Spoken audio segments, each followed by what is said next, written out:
Hey there, beautiful souls. Welcome to the Sacred Soul Shift series. I'm your host, Vanessa, your trusted soul navigator and energy alchemist. In this series, we'll embark on soul stirring adventures through the realms of intuition and self healing with women across all modalities, where ancient wisdom and modern insights intertwine.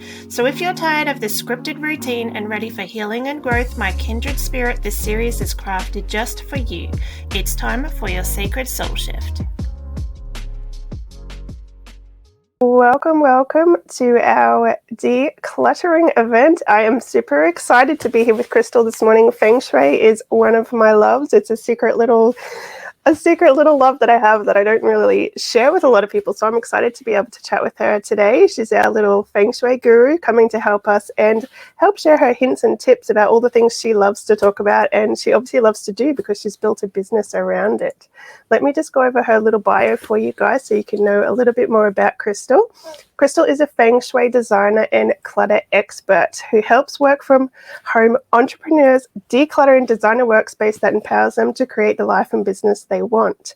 Using her proprietary framework, the Designed Life Method, mind, body, soul, and home. Love that because it is all connected, right?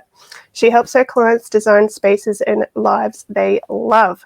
Krystal shows women how to use their workspace as a 3D vision board, which we're going to go into too because I really want to know about that, to help them design who they are becoming and the life they want with it, right into their space.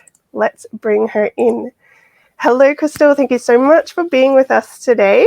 Absolutely. It is my pleasure to be here. Oh, I love Feng Shui. I love the instant kind of changes that you see once you start implementing Feng Shui, and I'm sure you're gonna expand on that further because I'm not an expert. I don't really know all that much. I just know the wonderful, powerful ways that it can help change the space, not only in the way that the space feels right, but also the energy it brings into your life on every other level, as you touched on in your bio there. It really is like a way to connect the energy of the space to your actual life and the energy you are as a human, I guess, that you would put it. I don't know if that's how you explain it to your clients, but that's kind of how I see how Feng Shui connects, the energy on all different levels. And it is really an amazing tool. I agree wholeheartedly. Yeah. It is kind of the way I explain it. Yeah, to a degree. Yeah. Mm-hmm. Yeah, it's powerful. So as we always do when we do these events, I love to know a little bit about your history and kind of what made you become the person that you are, the Feng Shui expert that you are, because there is always an exciting, not always exciting, but an intriguing story behind, the steps that kind of pushed you into your own kind of soul journey and made you follow the path that you were meant to live as this Feng Shui and design and decluttering expert. So if you could share a little bit about your life and kind of what got you to where you are today. Sure. I think it really started in childhood for me, to be quite honest. I was always rearranging my bedroom, and my furniture and kind of decorating my own room. I also was constantly playing with, Barbie Dream House back then. I loved my Barbie Dream House. I would spend hours just redecorating. And so, and just even growing up, my friends would call me through high school, even into adulthood. I was always that friend that everybody turned to for interior design sort of help. And I was really introduced to what I call energy work. I mean, at the time it was magic and manifesting and all of that stuff, when I was 9. And so that was always sort of a secret passion of mine. That I studied throughout my whole life. And when I decided to go back to school, I actually debated for a long time about if I should go to school, like to be a forensic psychologist or if I should, do something else.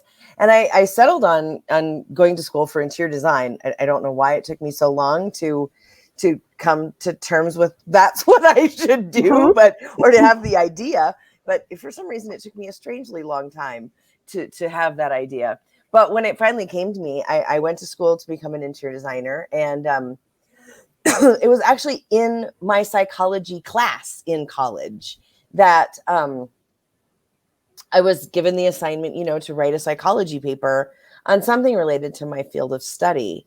And so at that time, Feng Shui was relatively new in the United States. It had been around obviously for thousands of years in China, but it had only really been around in Western culture for 5 or 6 years at that time.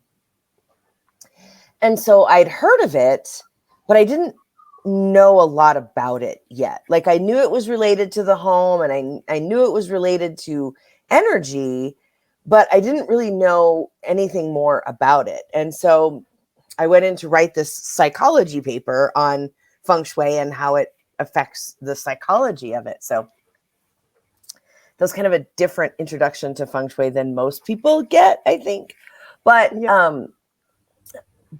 so I wrote my paper. You know, I checked out every book they had in the library, and I read them all. And quite frankly, I was more confused at the end of the semester than I was even before I started. Like every book said something different, and it was all so confusing. And so I understood the psychology of it and the importance of that relationship between you and your space, but I didn't yet understand like how Feng Shui worked. And so, I mean, I was in school, so I was still studying, and I didn't really have a lot of time to focus on that. But I just started trying to apply it, you know, to my own life to see if I could figure it out, you know, just like any other manifesting tool, like if I could figure it out. And so fast forward a few years, right? And I've finished school, and I'm in my career, and I've actually like moved overseas, and I'm working in my dream job.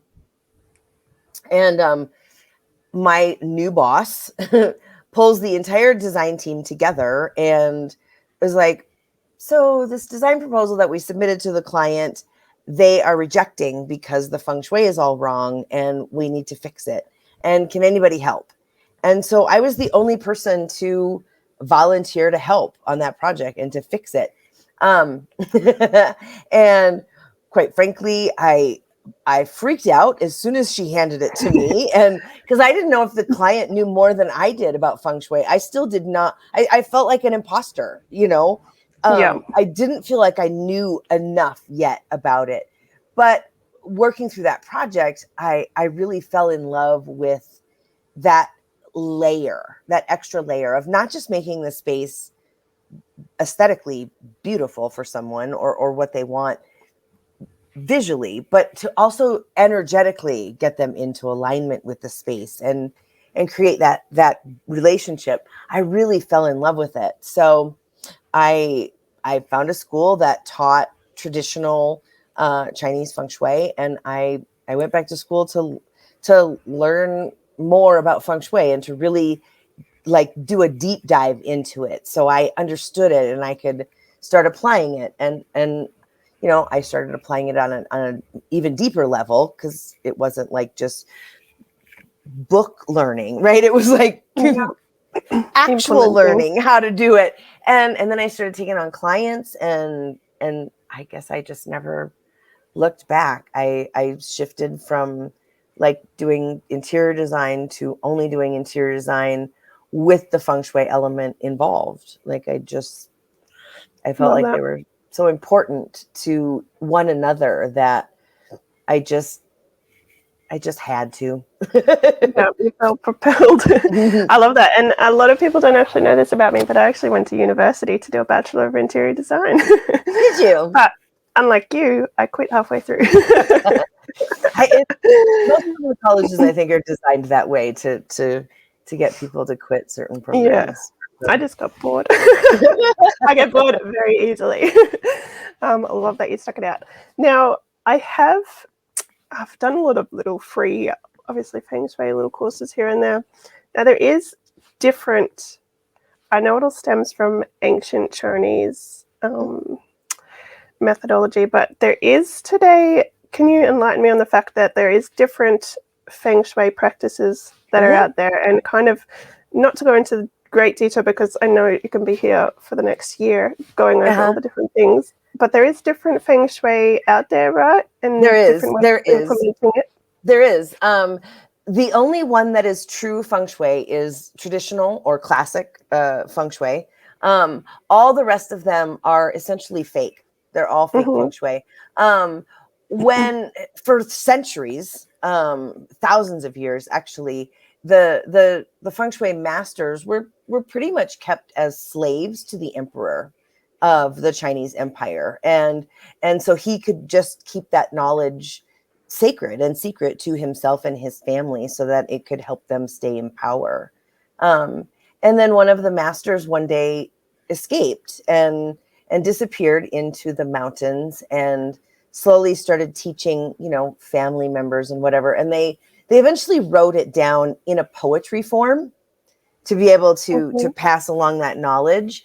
And but you had to have the key to read it. And people stole the book, the poetry without the key, and misinterpreted it a lot.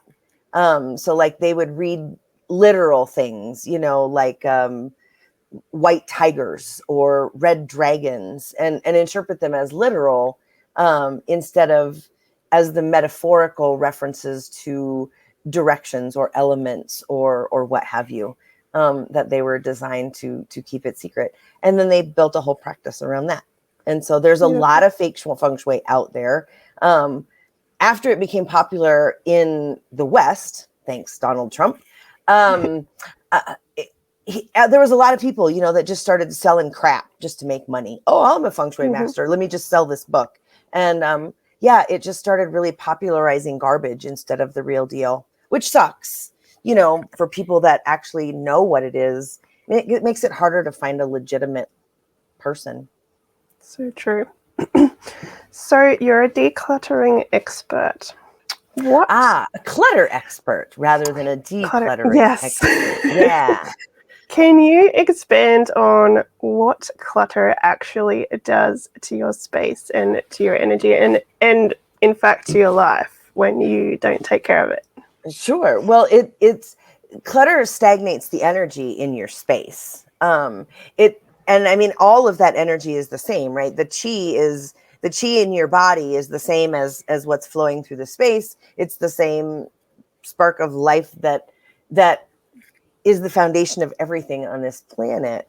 And clutter stagnates that flow. It stagnates it in the space, which then, of course, stagnates it also in your body and in what you're able to create in the world, right? Like in your business or in your relationships, or all of those things interact with one another. And so clutter messes up the whole system. So true. So just having, not an unhealthy, but I'm just going to use the term clutter because we're saying clutter. If you have a cluttered home, it is in fact wreaking havoc on the rest of your life, outside of that environment as well. It is, but it's really just a reflection of what's going on internally for you. And so that havoc is already being wreaked in your life, in your mind, in your body, and all of that. It's just being reflected by the clutter. So the clutter is actually quite useful as a tool to measure where you are, to see where you are, and to make changes to that. I love that. It's kind of, you're saying it's kind of a projection of, our inner world as becoming our outer world. Mm-hmm. It's totally a reflection. Everything we own is a reflection of what we think and what we believe and how we see ourselves. And so clutter is just the outdated stuff. Mm-hmm.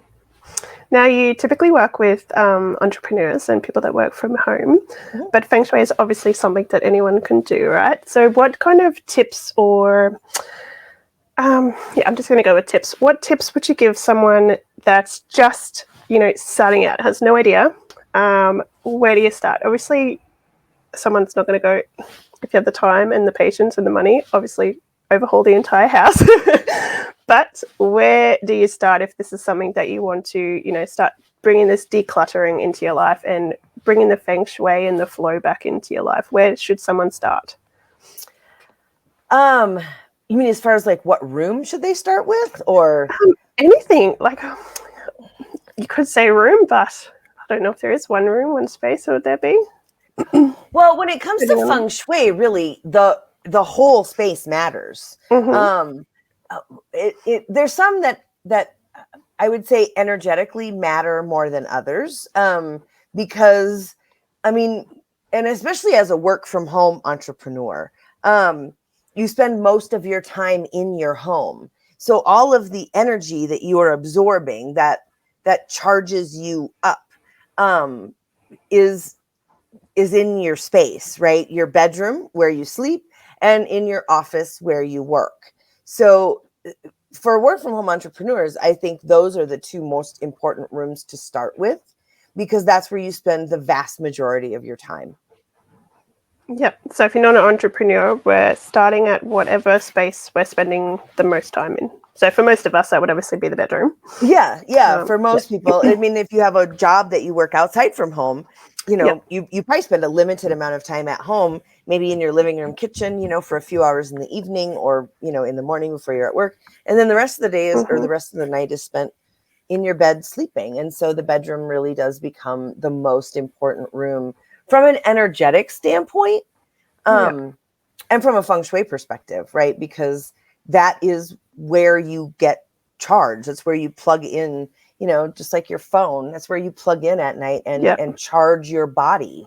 The one and only body that you have. Yes. That's, and so when the energy in your bedroom is stagnant, it's like absorbing swamp water, right? Instead of clean, clear, fresh, refreshing water, it's like literally drinking swamp water. Like, how recharged are you going to be after that? Beautiful. And I've kind of read over the years that, every space in itself is unique. So Feng Shui obviously has its principles, but you obviously have to look at the way your house is built, because everyone's not going to go and rebuild their home, and it's working with the space you have and making the improvements that you can with the furniture and obviously the room setup that you have, right? So is there any kind of specific guidelines or tips or rules that you tend to follow? I guess we can stick with the bedroom, because everyone is obviously spending time in their bedroom here in this group. So what kind of tips would you give people that are looking to bring this beautiful chi energy and open up? Well, I always tell people to start with decluttering, because that in and of itself will shift the energy drastically. It's what I start with each and every one of my clients. And then we move into like the actual Feng Shui part and doing the alignment part of it. I generally don't recommend that people try to DIY that part unless they really want to be a Feng Shui consultant. Trying to get it right with the calculations is hard. So I generally don't recommend trying to do that part. But with the way Feng Shui works, because each home does have its own energetic frequency, and its own energetic patterns, they are each one going to be different, and you're going to have a different relationship with each one. It's like a marriage, right? Every time you move, it's like getting remarried to a new person. And so you have to match the energetic frequency. And in Feng Shui, we only use 5 elements to remedy that, right? So there's either the productive cycle, which is the one that you want. It's when everything is in flow and moving properly. But we frequently find things get into what's called a domination cycle, where those elements get out of alignment, or out of balance. And there's, one is overpowering the other. And so then what we have to do is come in with a remedy to be able to fix it. And so it's just knowing what's out of balance and therefore what you need to fix it. And that's where it can get tricky for someone that doesn't really know what's going on, what element to bring into the space to balance out the other end. Right. Exactly. And that's why it took me so long, right? I studied for 5 years or more just reading from books and trying to figure out, is this real? Is this not real? Is this accurate information? Is it not? And then another several years, studying in college. So when people think they can just pick up a book and like DIY it, it's a college education that you're, and so it's hard to, but but so many people try to sell it as a thing that it makes it so easy. If you just do this magic pill, right, and put this thing here, right, this bowl of water or this mirror or whatever, that'll solve all your problems. And yeah, it sucks. Good for you though, because it keeps you in business. It's an uphill battle. So they're starting with decluttering. We're obviously getting rid of, what do you say, everything that's no longer serving you? What I define as clutter personally is everything you do not need, use, or love. Mm-hmm. And so if you need it, use it or love it, it's not clutter and you should keep it. But if it falls into any of those three categories, then yeah, it's best to declutter it. I have my own sort of decluttering method because most people try to go from like step 1 to step 5. I have clutter, I should get rid of it. But that doesn't really ever solve the problem. It just allows you to keep repeating the cycle.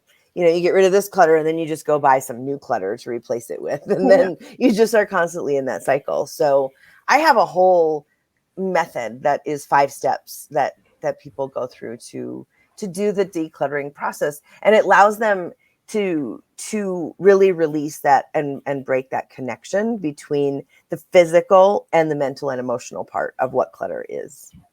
Yeah, so true, because it is sometimes it's really kind of ingrained in a person, that sentimental connection, even though it doesn't fall into those 3 categories anymore, right? And it's always a reflection of something. Physical clutter is always a reflection of something mental or emotional that's going on. So I teach that method. I give it out to everyone I can. Yeah, I love that.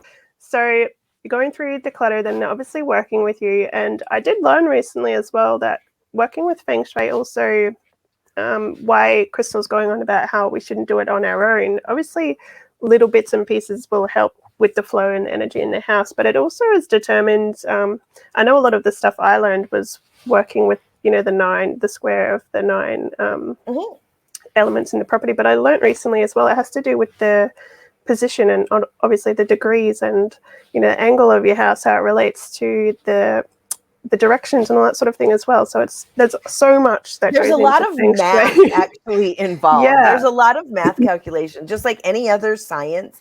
Feng Shui is based in architecture, physics, and so there's a lot of math involved and a lot of scientific, theory and principles that are involved, and it really comes down to a whole lot of math. So before, about 2 months ago, I think I learned that theory. I was just going by, the 9 areas of the home, but there is literally so much more to it. Yes.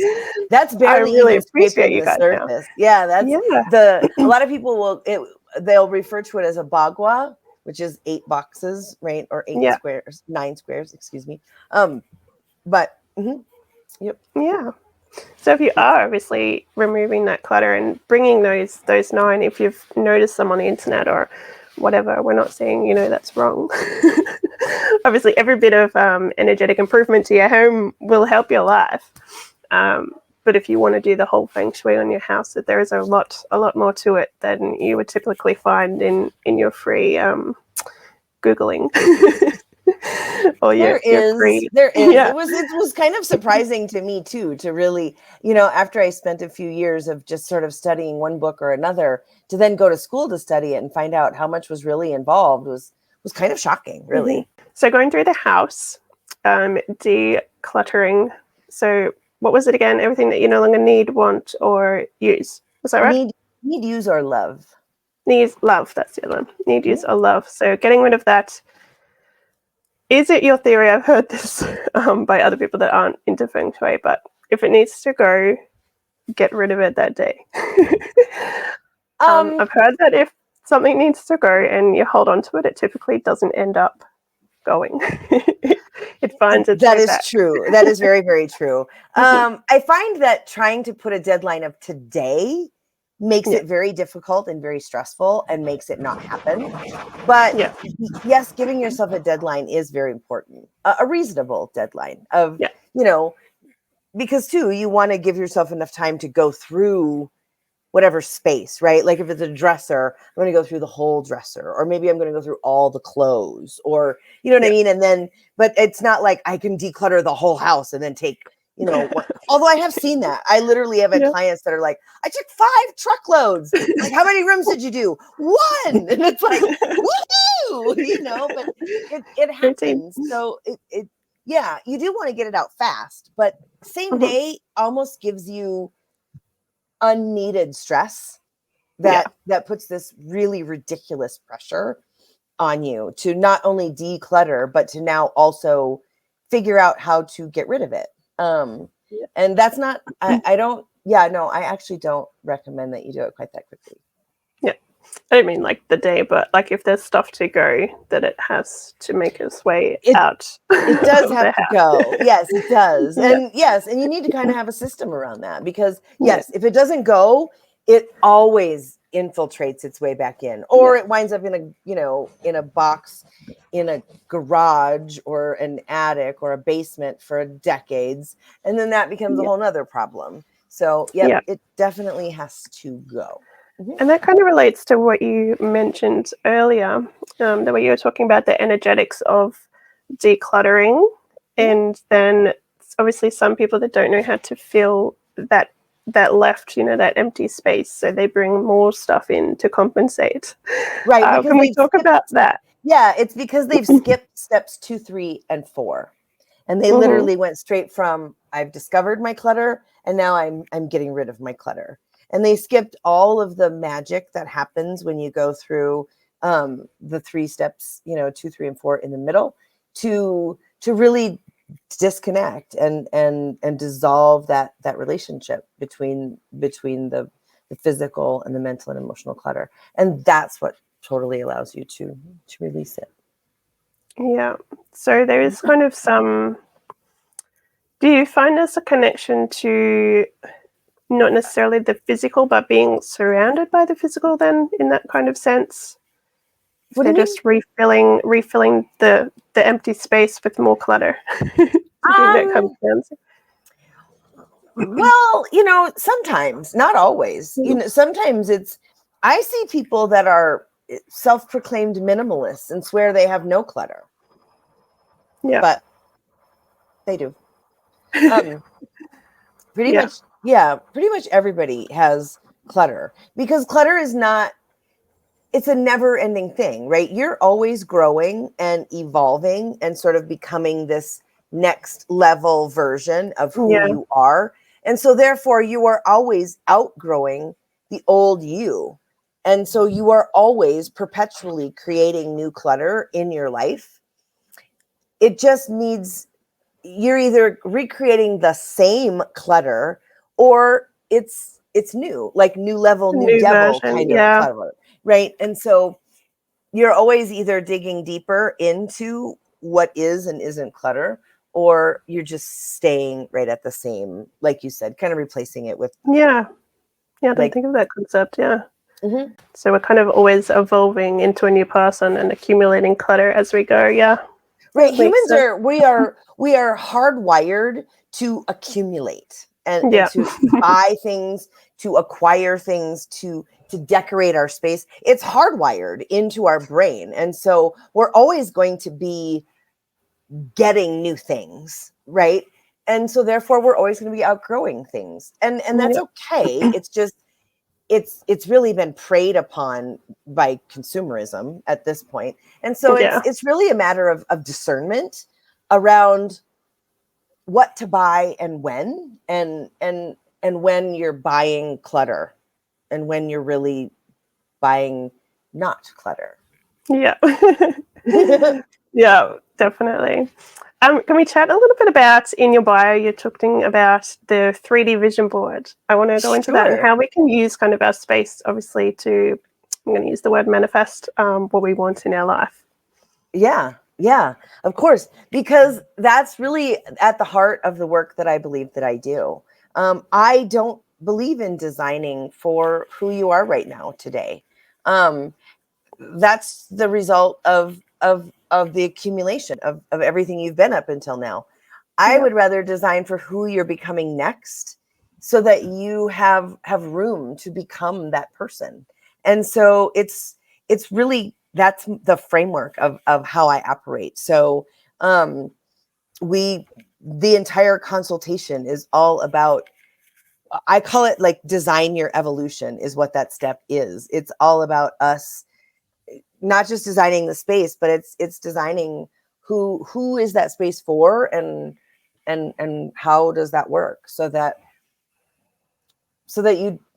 you have room to become her. You have room to create that life and that business that you want. And it just sort of works that way, that you don't have a choice but to manifest it into existence, because you're doing the work. That's what it takes, right? And so we're literally just walking through the process. It's small vision boards, right? The traditional vision board of, let me put a bunch of pictures on my wall in a frame. It doesn't really work, because it's so busy competing with the entire rest of the room, which is reflecting what's now. We need the whole room to reflect what's next, which is what that vision board is all about. What's next? But I love that. It's kind of like stepping into your future. Yeah. It's very I can't think of a better example. It's very David and Goliath, right? The vision board, right, which is this tiny little thing trying to compete with the whole room, which is telling you a whole different story. So when we make the whole room tell the story you want it to tell, it allows you to just step into it and be the star. I love that. That's beautiful. I love that so much. It's kind of I do it every day. I love it. I really, really do. It brings me joy. Yeah. I always talk about finding the person that you want to be and being that person now, but that just brings it to a whole new level, is living in the space that you want to live in now. That's amazing. And it would, because you're kind of enveloping yourself in that energy, and it would just catapult you obviously into the life that you want to live, because you would be living that life. That's right. It forces you to, in a good way, to be that person that you are trying to become. It gives you room to safely step into her shoes or her chair. Sit in the big chair. I love that. That's amazing. And I do see how that would really work with entrepreneurs that work at home, creating that whole energetic alignment. That that would be amazing. Amazing. Good work. I know. love that. It gives me the same feeling. I know exactly what that feels like. It gives me that same feeling too. Yeah. I've never thought of Feng Shui in that way, and using it. Obviously, I've thought of it as in balancing and realigning your energy with your space. But being able to step into future you with that same energy and that same method is amazing. Right. And I've never heard anyone talk about it that way. Yeah. But that's the goal of Feng Shui. And that's literally what they teach at the Feng Shui school, right? That is what they teach about Feng Shui, is that its whole purpose is to help you become the best version of you. And and so it does that by making room for you to do that. Amazing. So what kind of what would you recommend for people wanting to start their journey? So is it basically you go, here's my method. Go and start your decluttering. Is that what you recommend people start with? I do. I recommend people start with decluttering, whether they want to DIY it or whether they want me to hold their hand through the process. Because decluttering is hard work. It is very hard work. You have your relationship with your home is a relationship. And it's actually a reflection of your relationship with yourself, which is why it's so difficult to do this decluttering work, especially on your own. But if they are ready to get started, I always recommend starting with the clutter, because they can start there on their own and work through it until they Yeah, usually until they hit the spot where they get stuck. And by then, right, I'm here to help. Yeah, I think it could be a bit difficult too for people to be able to step back and see from a different perspective, because you have been spending your entire time, in that space. So And you've I spent your guess, entire life with the same clutter. yeah, and you wouldn't necessarily see it as clutter. And I think the hardest step would be before reaching out or knowing you need to change in any way, because I think that step of being able to see that there's clutter to start with would be, one of the biggest hurdles for It is. anyone. That's why my first step is discover. Right? That's Mm-hmm. my first step of Yeah, clutter. Discover your very clutter. true. Because Mm-hmm. most of us just don't, we Yeah, don't recognize it. It doesn't register as clutter. So yeah. yeah. Mhm. Even myself, like I sold my house 2 years ago now, and I thought I had hardly anything. The amount of stuff that I threw out and got rid of, and when it came down to it, I have maybe 10 boxes of stuff that I wanted to keep. That the same thing that I loved, I needed, or I used every day.